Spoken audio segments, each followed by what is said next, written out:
Bharatiya Janata party के कारनामे बताए हैं, उन कारनामों में एक कारनामा मैं आपको और बता देता हूं। डॉलर नहीं, सुन लीजिए, डॉलर पहली बार बोल रहे 30 सेकंड शहजादपुरा वाला अनफेयर कर रहे हैं आप, उनको 40 सेकंड सुन लीजिए। सवाल नहीं सुनने देंगे। मैं कह रहा हूं डॉलर और रुपया दोनों बराबर हो गए ना। पूरी देश ने, जनता ने देख लिया ना, महंगाई पूरी देश की जनता ने देख लिया ना।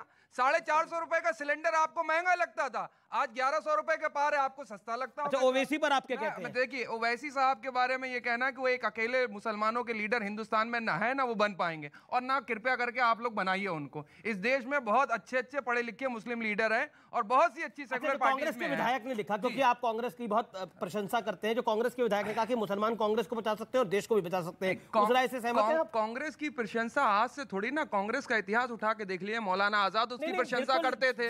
उसके बाद अंबेडकर साहब भी जो थे कांग्रेस आइडियोलॉजी के थे, और उसके बाद जो है मुसलमान कांग्रेस को बचा सकता है और देश को भी बचा सकता है, इस पर आप नहीं? देखिए, मुसलमान ही पूरे हिंदुस्तान के लोग, हिंदुस्तान की जनता बचा सकती है। तो आप क्या चाहते हैं कि मुसलमान हिंदुस्तान के देश का हिस्सा नहीं है? आप ये मानते हैं? अगर मुस्लिम मुसलमान भी तो इसी देश का हिस्सा है, आप मानते हैं? मैथिल साहब आपकी प्रतिक्रिया, मैं आपको मौका दूंगा, मैथिल साहब पहले। मैथिल साहब एक्सपर्ट बैठे हुए हैं, देखिए 20 मिनटों के कार्यक्रम को उनका वक्त बनता है। धन्यवाद अमीश भाई। मैं तो अखिलेश जी से एक बात पूछना चाहता हूँ। इन्होंने ओपनिंग कमेंट में बोला था कि नरेंद्र मोदी जी तो देश पे बोझ हैं, और वो पहले गुजरात पे भी बोझ थे, उन्होंने कोई कार्य नहीं किया। तो मैं केवल बहुत विनम्रता से एक बात पूछना चाहता हूं अखिलेश जी से कि आखिर क्या कारण है कि यदि नरेंद्र भाई मोदी जी ने कोई काम गुजरात में नहीं किया, कोई काम देश में नहीं किया, तो लगातार गुजरात पूरे विश्व का सबसे ज्यादा पसंदीदा निवेश का जो है वो स्थान क्यों है, और विश्व की बड़ी बड़ी जो कंपनियां गुजरात में आज इन्वेस्ट कर रही है? पहले से शुरुआत हो गई। 1 मिनट, अरे भाई रुक जाओ, बीच में क्यों बोल रहे हैं? रुक जाओ। केवल खैरात बांटने के लिए कर्ज लेना, खैरात बांटने के लिए कर्ज लेना कर्ज होता है, और बिजनेस करने के लिए कर्ज लेना वो बिजनेस होता है। तो मैं पूछना चाहता हूं, अखिलेश जी से सवाल है, आप क्यों दे रहे कवर फायर? आप क्यों कवर फायर दे रहे? अभी बोल रहे, आप क्यों कवर फायर दे रहे? आप क्यों कवर रख पे मैंने पैर रख दिया तो ये रोने लग गए। अमीश जी, देश की जनता कब तक तुष्टीकरण और ध्रुवीकरण की राजनीति में पिसती रहेगी? सवाल किससे आपका? कोई तो एक ऐसी पार्टी आए जो राजनीति में कम से कम शिक्षा की बात करे, स्वास्थ्य की बात करे, पानी की बात करे, बिहार में मसाज करा। वो जिसके बारे में बात कर रहे हैं, वो भारत के इतिहास में पहली ऐसी पार्टी है जो एक राज्य से निकल के दूसरे राज्य तक गई है, और इन लोगों को बाहर निकाला। लेकिन स्वामी चिन्मयानंद का मसाज इनको पसंद आएगा। भारत के इतिहास में पहली पार्टी है जिसका जेल मंत्री जेल में है और जेल के अंदर बलात्कारियों से मसाज लेता है। ठीक है, देखिए आप मसाज में अटक जाएंगे, ये मसाज के बाद खाने वाला टॉपिक ले आएंगे, आप फंस जाएंगे। मेरी बात पूरी नहीं हुई। अच्छा, आपका पोलराइज वाला सवाल है ना? मैं शहजाद से, आपका सवाल किससे?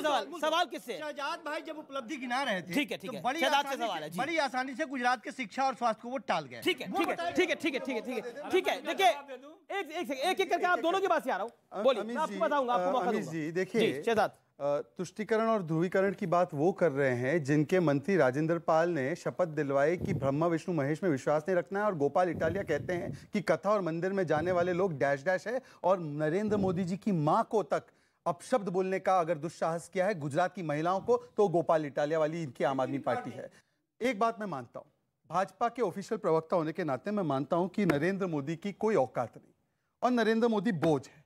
नरेंद्र मोदी बोझ इसलिए है क्योंकि उसने 90 लाख करोड़ रुपए खर्च किए गरीबों पे, उसने 80 करोड़ लोगों को राशन दिया मुफ्त में, 6 करोड़ लोगों के घर में टैप से पानी भिजवाया, 3 करोड़ गरीबों के घर में आवास बनाए, 12 करोड़ लोगों के घर में टॉयलेट बनाए, उज्ज्वला योजना के तहत 9 करोड़ सिलेंडर दिए, शिल्पा को भी दिया, सुल्ताना को भी दिया, 35 करोड़ लोन मुद्रा के दिए, उसमें से SC ST OBC सबसे ज्यादा उनको लोन मिला है और मुसलमानों को भी मिला है। उसके बाद 45 करोड़ लोगों का जनधन अकाउंट शुरू किया, 2.5 करोड़ घरों में इलेक्ट्रिसिटी पहुंचाई, और 50 करोड़ आयुष्मान भारत के तहत लोगों को 5 लाख का कवर दिया। इसलिए नरेंद्र मोदी इस देश पर सबसे बड़ा बोझ है। पर मैं मानता हूं, ठीक है, जवाब अकेले बोझ है, ये अमीरों के लिए बोझ है। ओके अखिलेश, मैंने पहले ही कहा कि भक्तों को 14 के पहले ये धरती चपटी दिखेगी, जिनको वो चपटी दिखेगी। सब कुछ बताया, 14 के पहले कुछ नहीं था।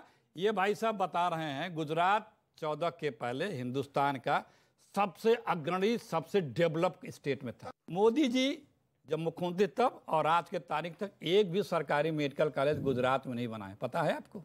बनाए हो तो बता दें। 31 मेडिकल कॉलेज है। आर पार में रुकेंगे एक ब्रेक के लिए, लेकिन ब्रेक के बाद भी ये बड़ी चर्चा जारी है। ब्रेक के बाद पब्लिक के सवाल होंगे और जोरदार जवाब होंगे अखिलेश प्रताप सिंह और शहजाद पूनावाला के। मेरे साथ में सूर्य मैथिल, रुद्र विक्रम सिंह, संजीव कौशिक और सैयद जवाद भी है। ब्रेक के बाद 30 सेकंड वाला राउंड होगा। ब्रेक के उस पार देखते रहिए आर पार। उस समय इनका आक्रोश क्यों नहीं गया? इस समय उनका आक्रोश क्यों नहीं हुआ? क्या ये धन देखकर आक्रोश करते? यही दिखाना तो शुरू हो गया।